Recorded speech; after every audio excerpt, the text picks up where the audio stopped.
जय हिंद। पुनः स्वागत है आपका अपने चैनल बुढ़ानिया पॉलिटी पर। राष्ट्रपति यानी भारत की कार्यपालिका पढ़ने जा रहे हैं। राष्ट्रपति का एक वीडियो हमने पढ़ लिया है, राष्ट्रपति का दूसरा पार्ट पढ़ने जा रहे हैं। डियर फ्रेंड्स,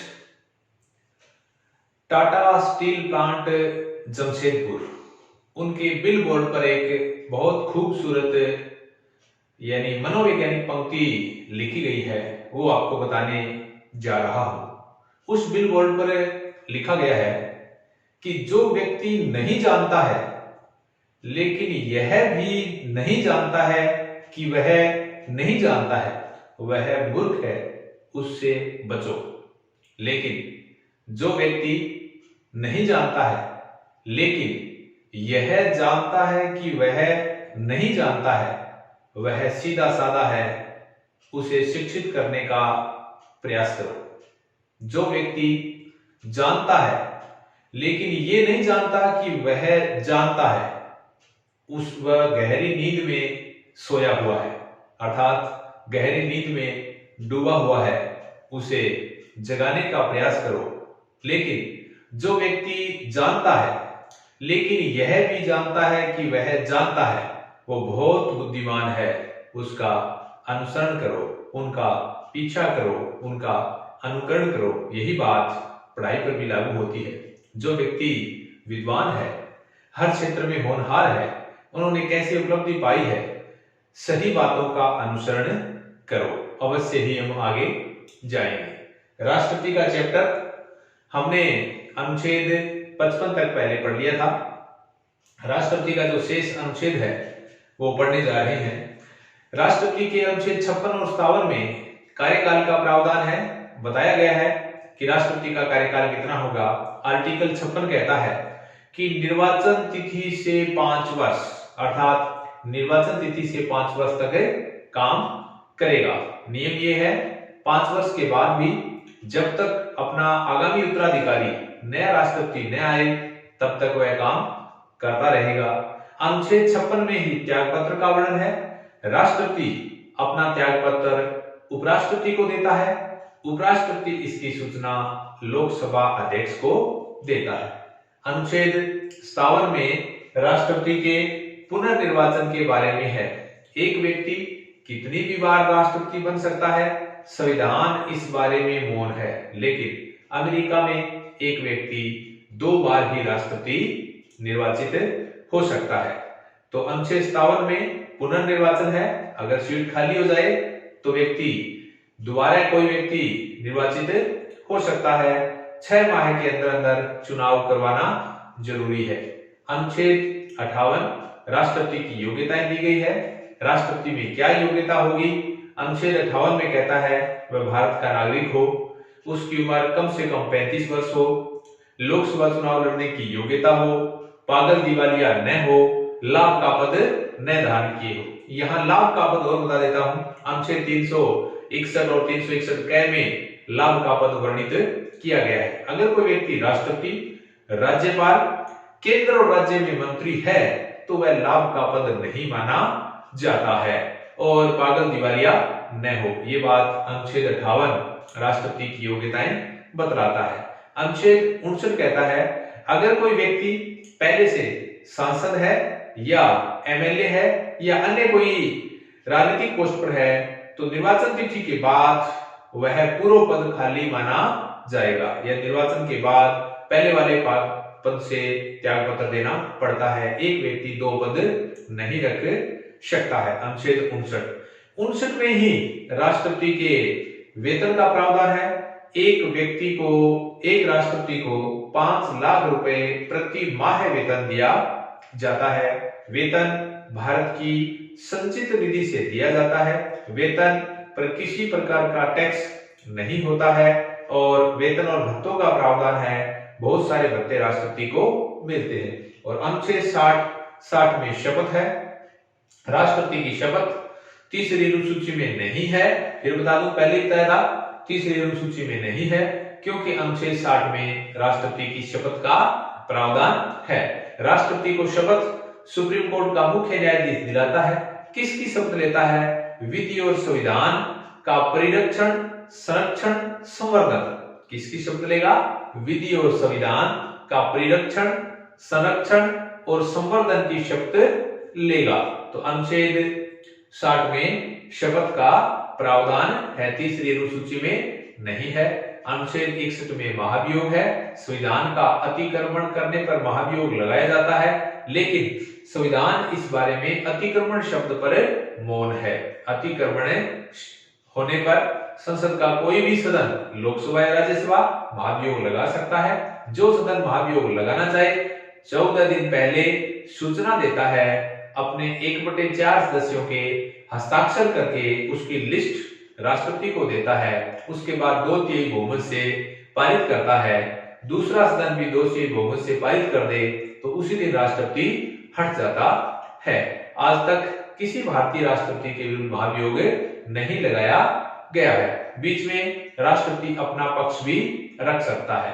और अनुच्छेद 62 में कहता है कि जब राष्ट्रपति न हो तो उपराष्ट्रपति उसके काम देखेगा। एक श्रृंखला बनी है, राष्ट्रपति न हो तो उपराष्ट्रपति देखेगा, उपराष्ट्रपति न हो तो सुप्रीम कोर्ट का मुख्य न्यायाधीश देखेगा, मुख्य न्यायाधीश भी न हो तो अन्य वरिष्ठ न्यायाधीश देखेगा। ये अनुच्छेद हम आज पढ़ने जा रहे हैं। तो हमने अनुच्छेद 55 तक पढ़ लिया था, निर्वाचन तक पढ़ लिया था। एक ये भी बता दूं, निर्वाचन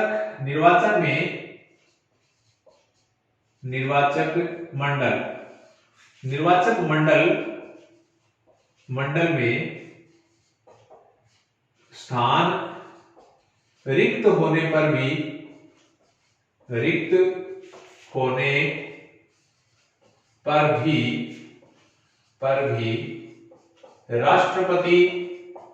राष्ट्रपति का चुनाव होगा। राष्ट्रपति का चुनाव होगा। जैसे राष्ट्रपति का निर्वाचन में सारे निर्वाचित सांसद, सारे निर्वाचित विधायक भाग लेते हैं। अगर किसी राज्य की विधानसभा भंग है तो भी राष्ट्रपति का चुनाव होगा। उस राज्य की तरफ से कोई एमएलए भाग नहीं ले सकते हैं। तो ये यहाँ पर बताया गया है कि निर्वाचक मंडल में अगर स्थान रिक्त है तो भी राष्ट्रपति का चुनाव होगा। अब नेक्स्ट पढ़वाने जा रहा हूं, कार्यकाल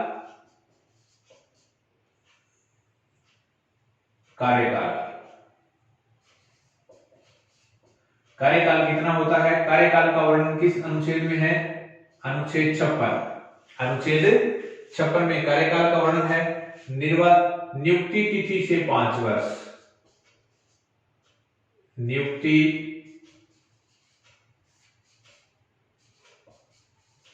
तिथि से 5 वर्ष। नियुक्ति तिथि से 5 वर्ष तक रहता है।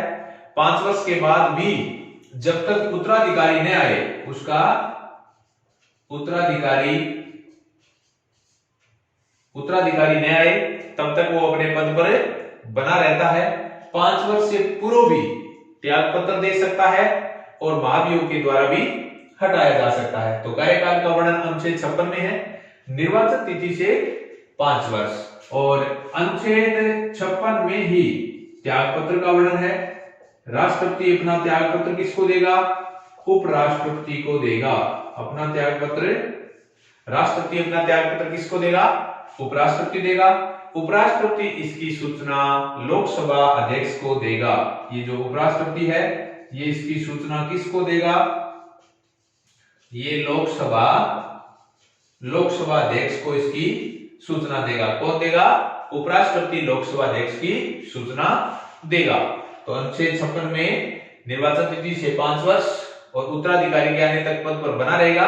5 वर्ष से पहले भी त्याग पत्र दे सकता है। त्याग पत्र देना चाहे तो उपराष्ट्रपति को त्याग पत्र देगा। उपराष्ट्रपति इसकी सूचना लोकसभा अध्यक्ष को देगा। ये प्रावधान है। अनुच्छेद 57 पुनर्निर्वाचन। अनुच्छेद 57 पुनर्निर्वाचन। कितनी भी बार एक व्यक्ति राष्ट्रपति का चुनाव लड़ सकता है। राष्ट्रपति की सीट खाली हो जाए तो 6 माह के अंदर 6 माह में दोबारा चुनाव कराना जरूरी है। 6 माह के अंदर दोबारा चुनाव करवाना जरूरी है।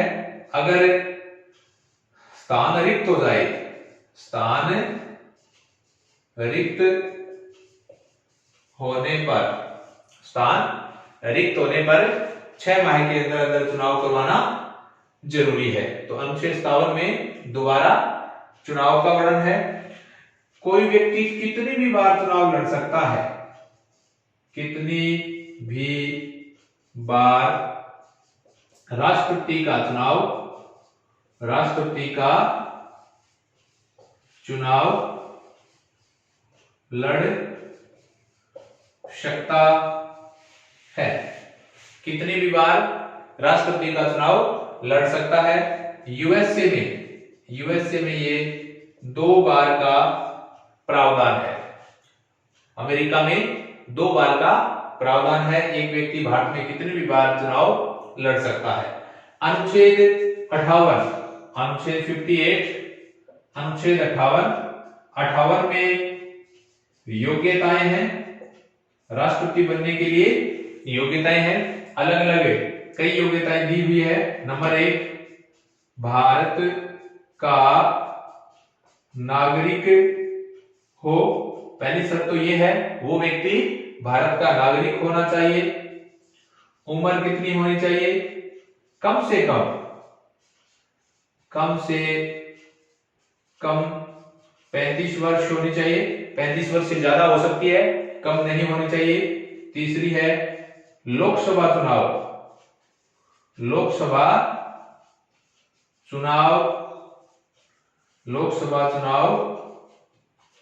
लड़ने की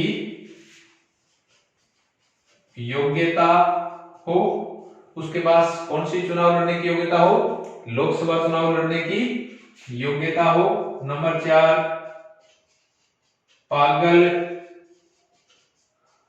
दिवालिया न हो, पागल और दिवालिया नहीं होना चाहिए। और नंबर 5, लाभ का पद न हो, उस व्यक्ति के पास लाभ का पद नहीं होना चाहिए। तो अनुच्छेद 58 में योग्यताएं दी गई है। नंबर 1, भारत का नागरिक हो। नंबर 2, उम्र कम से कम 35 वर्ष हो। नंबर 3, लोकसभा चुनाव लड़ने की योग्यता हो। नंबर 4, लाभ का पद न हो। और नंबर 5, पागल दिवालिया न हो। ये दोबारा बता दूं, लाभ का पद क्या होता है? राष्ट्रपति, उपराष्ट्रपति, राज्यपाल और केंद्र और राज्य में मंत्री, अगर ये है तो वो लाभ का पद नहीं माना जाता है। लाभ का पद अनुच्छेद 361 में लाभ का पद जोड़ा गया है बाद में। इस लाभ के पद में राज्यपाल, उपराष्ट्रपति, राष्ट्रपति, केंद्र और राज्य में मंत्री शब्द को नहीं शामिल किया गया है। तो ये थी अनुच्छेद 58 में योग्यताएं। अनुच्छेद 59 में 2 बातें दी गई है। एक तो उसका वेतन दिया गया है, और एक अगर पूर्व में कोई पद हो तो निर्वाचन के बाद पहले वाले पद से त्याग पत्र देना पड़ता है। अनुच्छेद 59 में पहले पद से त्याग पत्र देना पड़ता है। अनुच्छेद 59 में क्या है? पूर्व में पद, अगर व्यक्ति कोई एमपी हो या एमएलए या राज्यपाल हो, कोई व्यक्ति सांसद है, एमएलए है, राज्यपाल है, तो निर्वाचन के बाद पूर्व पद से त्याग पत्र देना पड़ता है। त्याग पत्र जरूरी है, क्योंकि एक व्यक्ति 2 पद नहीं रख सकता। अनुच्छेद 59 में ही वेतन है।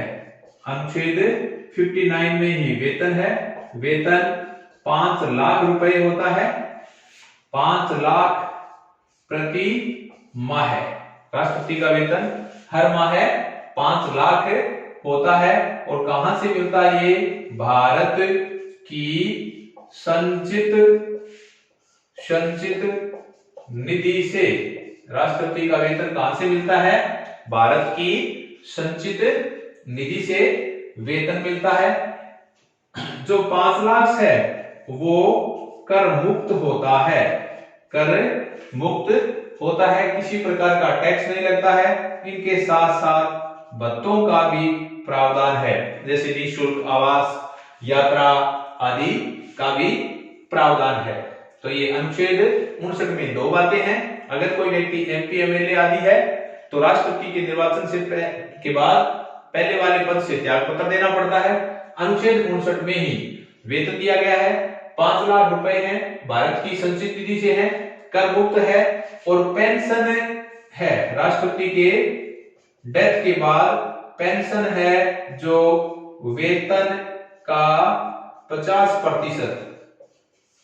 राष्ट्रपति की मृत्यु आदि हो जाए तो उसकी पत्नी को उसके वेतन का 50% पेंशन मिलती है। ये पेंशन का प्रावधान है। और अनुच्छेद 60 में शपथ का वर्णन दिया गया है। शपथ का वर्णन अनुच्छेद 60 में दिया गया है। शपथ कौन दिलाता है? सीजेआई, यानी राष्ट्रपति को शपथ chief justice of India, CJI को कहेंगे उच्चतम न्यायालय का मुख्य न्यायाधीश। सीजेआई यानी उच्चतम न्यायालय का मुख्य न्यायाधीश उसे शपथ दिलाता है। शपथ किसकी लेता है? विधि व संविधान के रक्षण, संरक्षण, परिरक्षण, विधि और संविधान का रक्षण, संरक्षण और परिरक्षण। ध्यान ये रहे, शपथ है वो तीसरी अनुसूची में नहीं है। शपथ का वर्णन तीसरी अनुसूची में नहीं है। अनुच्छेद 60 शपथ का प्रावधान है, मुख्य न्यायाधीश इसे शपथ लेगा। एक और बता दूं, जो कार्यवाहक राष्ट्रपति होता है, कार्यवाहक राष्ट्रपति वो शपथ नहीं लेता है। कार्यवाहक राष्ट्रपति को शपथ लेने का कोई प्रावधान नहीं है, वो शपथ नहीं लेता है। अब 2-3 मुख्य बातें चुनाव से संबंधित यहां और बताने जा रहा हूं कि जब राष्ट्रपति का चुनाव होता है, राष्ट्रपति के चुनाव में पीठासीन अधिकारी कौन होता है? क्या दलीय आधार पर चुनाव होता है या नहीं होता है? चुनाव के बारे में महत्वपूर्ण बातें यहां बताने जा रहा हूं। जब राष्ट्रपति का चुनाव होता है, चुनाव में पीठासीन अधिकारी कौन होगा? लोकसभा का महासचिव, लोकसभा का महासचिव पीठासीन अधिकारी होगा। अच्छा, राष्ट्रपति का चुनाव दलीय आधार पर नहीं। राष्ट्रपति का चुनाव कभी ऐसे नहीं होता है कि कांग्रेस पार्टी का चुनाव चिन्ह है या बीजेपी का चुनाव चिन्ह है, दलीय आधार पर नहीं होता है। राष्ट्रपति के चुनाव में दल बदल लागू नहीं है। राष्ट्रपति के चुनाव में कोई व्यक्ति किसी को भी वोट दे सकता है, कोई पार्टी दल बदल की कार्रवाई नहीं कर सकती। यानी ये कह सकते हैं कि व्हिप जारी नहीं होता। राष्ट्रपति के चुनाव में व्हिप जारी नहीं होता है। जब राष्ट्रपति का चुनाव होता है तो पीठासीन अधिकारी लोकसभा का महासचिव होता है। लोकसभा के महासचिव के समक्ष अनुमोदक, प्रस्तावक और जमानत राशि जमानत राशि भरने का प्रावधान है। जब राष्ट्रपति अपना फॉर्म भरता है, लोकसभा के महासचिव को फॉर्म देता है, उस फॉर्म में कितने अनुमोदक चाहिए? 50 अनुमोदक चाहिए। प्रस्तावक कितने होने चाहिए? प्रस्तावक 50 होने चाहिए। और ये राशि कितनी होनी चाहिए? 15,000 रुपए राशि होनी चाहिए। अनुमोदक और प्रस्तावक वही हो सकता है जो निर्वाचक मंडल का मेंबर हो, यानी अनुमोदक और प्रस्तावक वही व्यक्ति हो सकता है जो वोट, जिनके पास वोट देने का अधिकार है, यानी या तो सांसद होगा या एमएलए होगा। और ये जो राशि है ये आरबीआई में जमा हो जाती है। राष्ट्रपति के चुनाव में जो राशि 15,000 दी जाती है वो RBI reserve bank of India में जमा कर दी जाती है। क्या ये राशि वापस देते हैं या नहीं? वो वापस का क्या प्रावधान है? अगर किसी व्यक्ति को 1/6 से कम वोट मिले, 1/6 से कम वोट मिले तो ये राशि नहीं दी जाती है। टोटल वोटों का 1/6 से कम वोट मिले तो ये राशि जब्त कर ली जाती है, उसे राशि नहीं दी जाती है। 1/6 या उससे ज्यादा मिले तो ज्यादा मिलने पर अगर ये राशि यानी इतने वोट से ज्यादा मिले तो ये रिफंड कर दी जाती है, वापस से दे दी जाती है। ये चुनाव से संबंधित छोटी छोटी बातें थी। 50 अनुमोदक, 50 प्रस्तावक और ये जमानत राशि जो 1997 है, 1997 से पहले ये 10-10 का था और ये जो जमानत राशि है वो भी काफी कम थी, यानी 2,500 रुपए के करीब थी। तो 1997 से पहले ये अनुमोदक और प्रस्तावक कितने थे? 10-10 थे। अब कितने हैं? 50-50 और जमानत राशि 15,000 आरबीआई में जमा होती है। क्या वापस दे दी जाती है? जिसको 1/6 से या 1/6 या उससे ज्यादा मिले उसे राशि वापस दे दी जाती है। 1/6 से टोटल वोट का, डाले गए वोट का 1/6 से कम मिले तो राशि वापस नहीं दी जाती है। ये राष्ट्रपति के चुनाव से संबंधित छोटी छोटी यहाँ पर बातें थी। अनुच्छेद 60 तक हमने पढ़ लिया है। 60 में जो शपथ का प्रावधान था। अब देखिए अनुच्छेद 61। अनुच्छेद 61 में कौन सी बात दी गई है? अनुच्छेद 61 में है महाभियोग। महाभियोग यानी इम्पीचमेंट, यानी हटाने का तरीका। हटाने के तरीके को क्या कहते हैं? महाभियोग कहते हैं। महाभियोग कब लगाया जाता है? संविधान का अतिक्रमण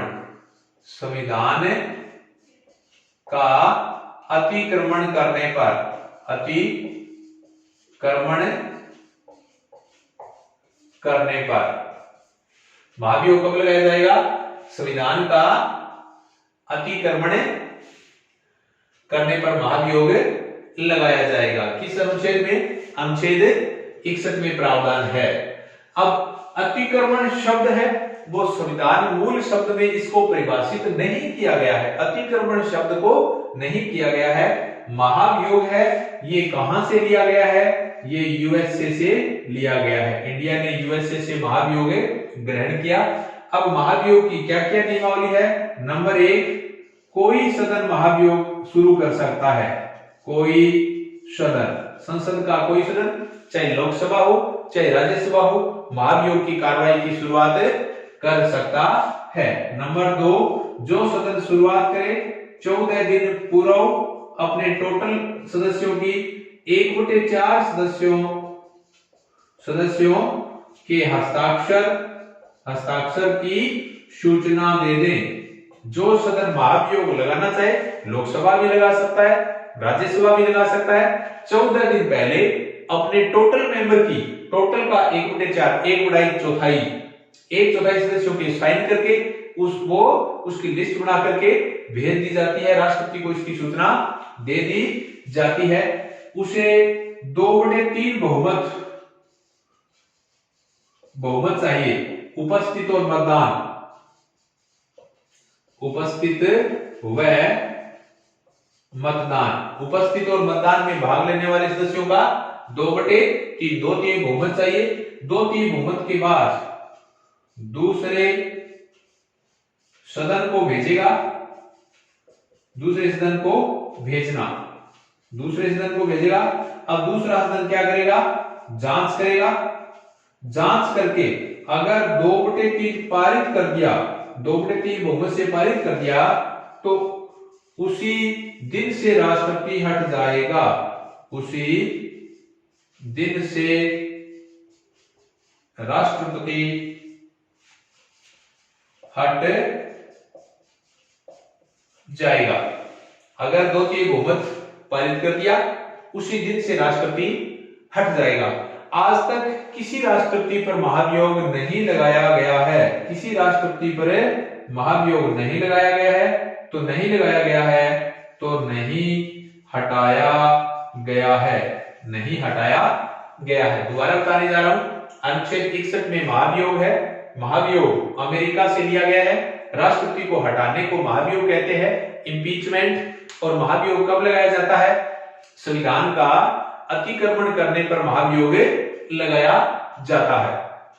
कौन सा सदन लगा सकता है? कोई भी सदन महाभियोग लगा सकता है, शुरुआत कर सकता है, लोकसभा हो चाहे राज्यसभा। शुरुआत करने पर क्या होगा? जो सदन महाभियोग लगाए वो 14 दिन पहले अपने 1/4 सदस्यों के साइन करके उसकी सूचना राष्ट्रपति को दे दे। उसके बाद 2/3 बहुमत से पारित करे। 2/3 बहुमत से पारित करने के बाद दूसरे सदन को भेजेगा, दूसरा सदन जांच करेगा। जांच करने के बाद 2/3 बहुमत से पारित कर दिया तो उसी दिन राष्ट्रपति हट जाएगा। अगर पारित नहीं किया तो नहीं हटेगा। अगर 2/3 बहुमत से पारित कर दिया, उसी दिन राष्ट्रपति हट जाएगा। आज तक किसी के विरुद्ध नहीं लगाया गया है, और नहीं लगाया गया है तो नहीं हटाया गया है। महाभियोग को अर्ध न्यायिक प्रक्रिया कहते हैं, अर्ध न्यायिक प्रक्रिया। महाभियोग को अर्ध न्यायिक प्रक्रिया कहा जाता है। तो ये अनुच्छेद 61 में है। और अनुच्छेद 62 में क्या दिया गया है? अनुच्छेद 62 क्या कहता है कि अगर राष्ट्रपति की सीट खाली हो जाए तो उपराष्ट्रपति काम करेगा, उपराष्ट्रपति भी नहीं होगा तो कौन काम करेगा? ये बातें अनुच्छेद 62 में दी गई है। अनुच्छेद 62 कहता है, अनुच्छेद 62 अगर राष्ट्रपति की कुर्सी खाली हो जाए, राष्ट्रपति की कुर्सी खाली हो जाए, अगर कोई त्याग पत्र दे दे या डेथ हो जाए तो कुर्सी खाली हो जाए, तो कार्यवाहक राष्ट्रपति कार्यवाहक राष्ट्रपति बनेगा राष्ट्रपति। कार्यवाहक राष्ट्रपति कौन बनेगा? उपराष्ट्रपति। उपराष्ट्रपति कार्यवाहक राष्ट्रपति बनेगा। अगर उपराष्ट्रपति भी नहीं है, उसकी सीट भी खाली नहीं है, तो ये सर्वोच्च न्यायालय का मुख्य न्यायाधीश बनेगा। अगर वो भी नहीं है, खाली है, तो सुप्रीम कोर्ट का अन्य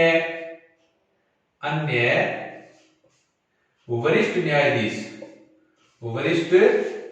न्यायाधीश ये काम देखेगा। और जब राष्ट्रपति कार्यवाहक उपराष्ट्रपति जब कार्यवाहक राष्ट्रपति का काम करता है तो वेतन और भत्ता राष्ट्रपति का दिया जाता है। क्या दिया जाएगा? वेतन और भत्ता है, इस टाइम किसका दिया जाएगा? राष्ट्रपति का दिया जाएगा। दोबारा पढ़ने जा रहा हूं। अनुच्छेद 62 कहता है कि राष्ट्रपति न हो तो उसकी कुर्सी खाली हो जाए तो कौन संभालेगा? उपराष्ट्रपति। उपराष्ट्रपति भी न हो, सर्वोच्च न्यायालय का मुख्य न्यायाधीश, वो भी न हो, सर्वोच्च न्यायालय का अन्य वरिष्ठ न्यायाधीश कुर्सी संभालेगा। जब उपराष्ट्रपति कार्यवाहक राष्ट्रपति का काम करता है तो इस टाइम वेतन राष्ट्रपति का लेगा, राष्ट्रपति का ये वेतन इस टाइम लिया जाएगा। और भारत का एकमात्र एम हिदायतुल्लाह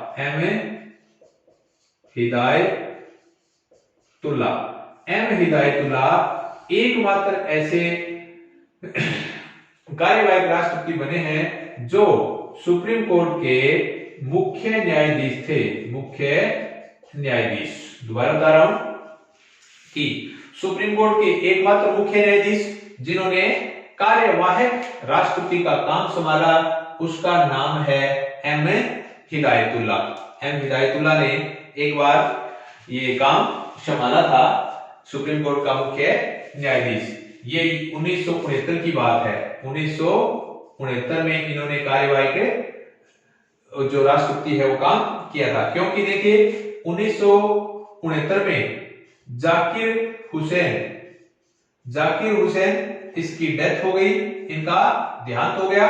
उपराष्ट्रपति कौन था? वीवी गिरी था। गिरी ने भी त्याग पत्र दे दिया कि चुनाव लड़ना है। जाकिर हुसैन की डेथ हो गई, ये 1969 की बात कर रहा हूं मैं, 1969। जाकिर हुसैन उसकी डेथ हो गई, उपराष्ट्रपति वीवी गिरी था, उन्होंने भी त्याग पत्र दे दिया। तो अब राष्ट्रपति और उपराष्ट्रपति दोनों नहीं है, तो इस टाइम सुप्रीम कोर्ट का मुख्य न्यायाधीश था एम हिदायतुल्ला। इन्होंने ये काम संभाला था। तो अनुच्छेद 62 में ये सारी बातों का प्रावधान है, ये दिया हुआ है कि कब सीट खाली होने पर कौन काम संभालेगा। एक ये भी यहां पर प्रावधान है, अनुच्छेद 71। अगर राष्ट्रपति का चुनाव हो रहा है, राष्ट्रपति चुनाव हो रहा है और चुनाव में विवाद हो जाए तो समाधान कौन करेगा? समाधान सुप्रीम कोर्ट करेगा, सर्वोच्च न्यायालय करेगा। अनुच्छेद 57 कहता है राष्ट्रपति के चुनाव में अगर विवाद हो जाए तो विवाद का समाधान कौन करेगा? सुप्रीम कोर्ट करेगा, सर्वोच्च न्यायालय इसका समाधान करेगा। अनुच्छेद 71 में इस बात का प्रावधान किया हुआ है। 42वां संशोधन था, 42वां संशोधन जो 1976 में हुआ। इसमें क्या था कि राष्ट्रपति मंत्रिमंडल की राय मानने को बाध्य है। ये बाध्य दिया गया है। 42वां संशोधन 1976 में हुआ। इसमें क्या प्रावधान था कि राष्ट्रपति है वो मंत्रिमंडल की राय मानने को बाध्य है, यानी एक बार जो कह दिया वो करने को बाध्य है। लेकिन इसमें 44वां संशोधन इसमें चेंज कर दिया गया। 44वें संशोधन में क्या किया कि राष्ट्रपति मंत्रिमंडल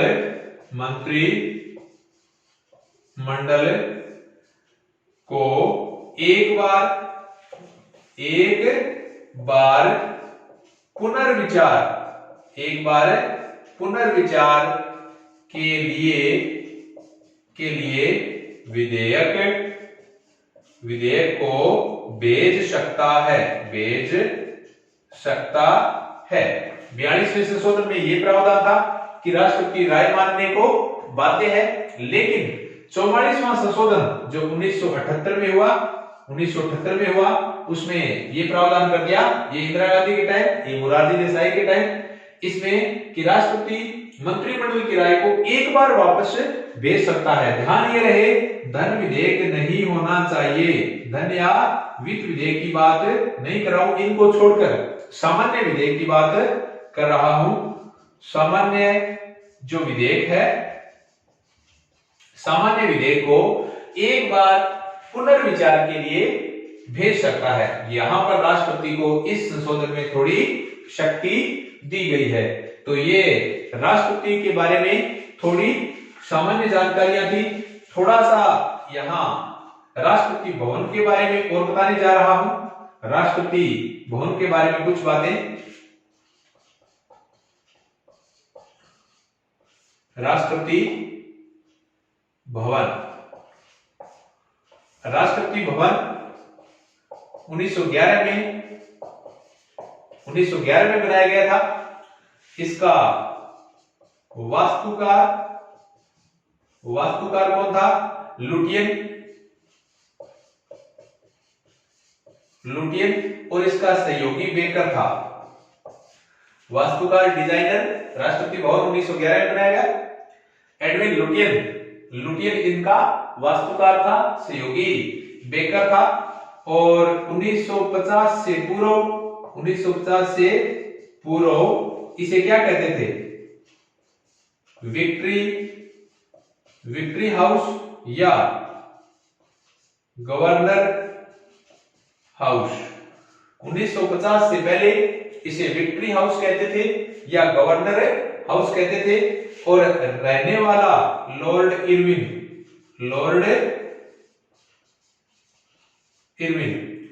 इरविन है, वो राष्ट्रपति भवन में रहने वाला पहला व्यक्ति माना जाता है। और जो पद्म